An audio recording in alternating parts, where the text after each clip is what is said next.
Hello বন্ধুরা, সুন্দরী হেসেলে আপনাদের সকলকে স্বাগত। আমার আজকের রেসিপি হলো মাছের মাথা দিয়ে মুগ ডাল।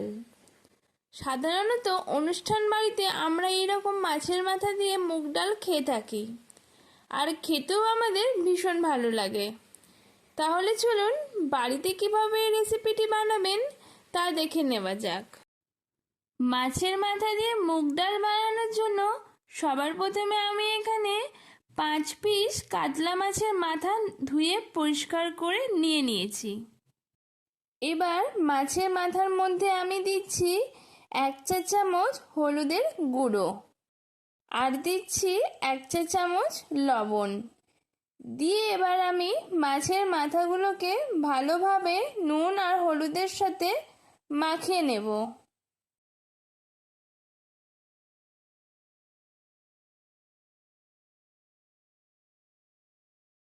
এবার মাছের মাথাগুলো ভাজার জন্য একটা কড়াইতে আমি সর্ষের তেল দিয়ে দিলাম। তেলটা গরম হয়ে আসলে একে একে মাছের মাথাগুলো আমি তেলের মধ্যে ছেড়ে দিচ্ছি।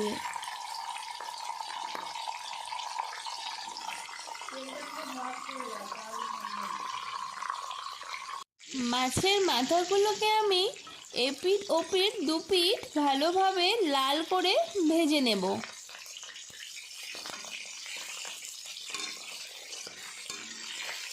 দেখুন মাছের মাথাগুলো আমার ভালোভাবে ভাজা হয়ে গেছে। এবার মাথাগুলোকে আমি একটা প্লেটে তুলে রেখে দিচ্ছি।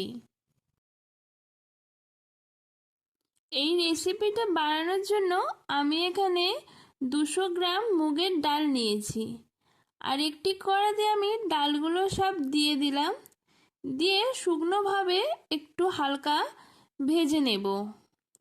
খুব বেশি ভাজবো না, শুধু হালকা একটু ভেজে নেব। ভাজা হয়ে আসলে পুরো ডালটা আমি একটা আলাদা বলে তুলে নিচ্ছি। আপনারা দেখেছেন নিশ্চয়ই, ডালটা আমি প্রথমে কিন্তু ধুইনি। ভেজে নেবার পর আমি ডালটা এবার ধুয়ে নেব। এর মধ্যে আমি জল দিয়ে দিচ্ছি। ডালটা আমি হালকা হাতে জল দিয়ে ভালোভাবে ধুয়ে নিচ্ছি। এবার ডালটা আমি সেদ্ধ করব, আর তার জন্য আমি একটা কড়াতে পরিমাণ মতো জল দিয়ে দিচ্ছি। এই জলটা আপনারা বুঝে শুনে দেবেন, খুব বেশি জল দেবেন না। যতটা ডাল করতে চান ঠিক ততটাই পরিমাণ জল দেবেন। জলটা গরম হয়ে আসলে আমি এবার জল থেকে ঝরিয়ে ডালগুলো দিয়ে দিচ্ছি কড়াতে। ডালটা সেদ্ধ করার সময় দেখবেন এই রকম ফেনা ফেনা হবে। এই সময় আপনাদেরকে ফেনাগুলোকে ফেলে দিতে হবে। দেখুন আমি ফেনাগুলোকে সব এইরকমভাবে তুলে ফেলে দিচ্ছি।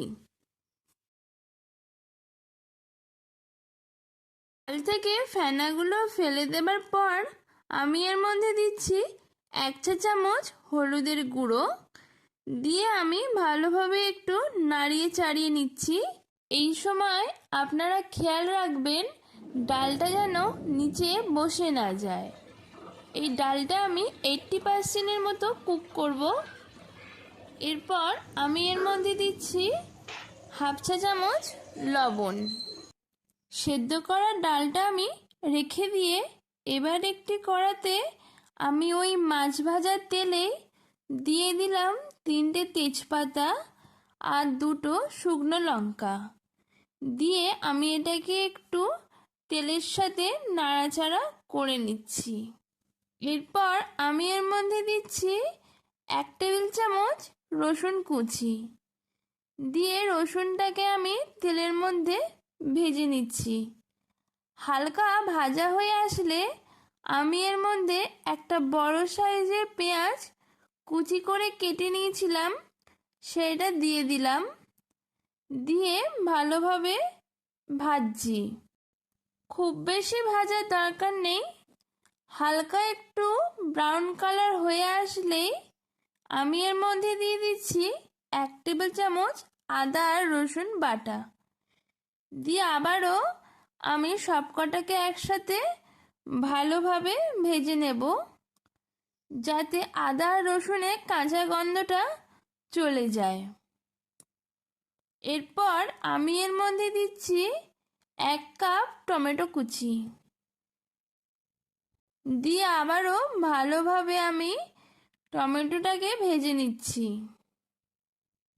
আমি এখানে হাফ চা চামচ লবণ দিলাম আর দিচ্ছি হাফ চা চামচ জিরে গুঁড়ো। দিয়ে মশলাগুলোকে আবারও একটু নাড়াচাড়া করে ভেজে নিচ্ছি।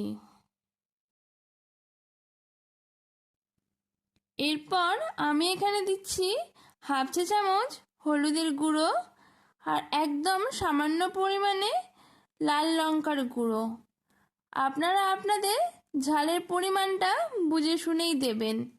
দিয়ে আবারও একটু নাড়াচাড়া করে নিচ্ছি। আর দিচ্ছি আমি এর মধ্যে হাফ চা চামচ গরম মশলা গুঁড়ো আর 1 টেবিল চামচ কাঁচা লঙ্কা কুচি। এই সময় আমি এখানে কিছুটা জল দিলাম, যাতে মশলাগুলো পুড়ে না যায়।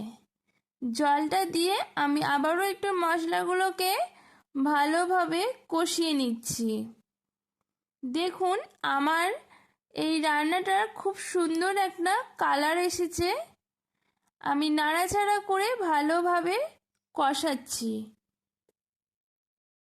দেখুন টমেটোটা একেবারে নরম হয়ে মশলা থেকে খুব সুন্দর তেল ছেড়ে এসেছে।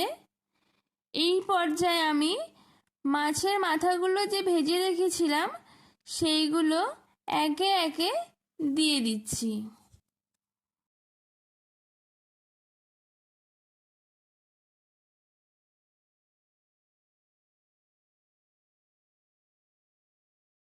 সবকটা মাছের মাথা আমি দিয়ে ভালোভাবে মশলার সাথে নাড়িয়ে চাড়িয়ে মিশিয়ে নিচ্ছি, যাতে মাছের মাথার মধ্যে ভালোভাবে মশলাগুলো ঢুকে যায়। এরপর আমি আগে থেকে যে ডালটা সেদ্ধ করে রেখেছিলাম সেই ডালটা কড়াতে দিয়ে দিলাম। দিয়ে ভালোভাবে আমি নাড়িয়ে চাড়িয়ে এটা মিশিয়ে নিচ্ছি।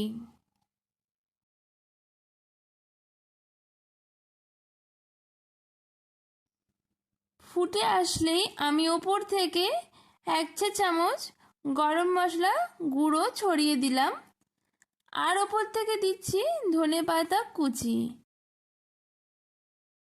আমি এখানে 1 টেবিল চামচ ঘি দিলাম। দিয়ে আমি সবকটাকে আবারও একটু ভালোভাবে নাড়িয়ে চাড়িয়ে মিশিয়ে নিচ্ছি।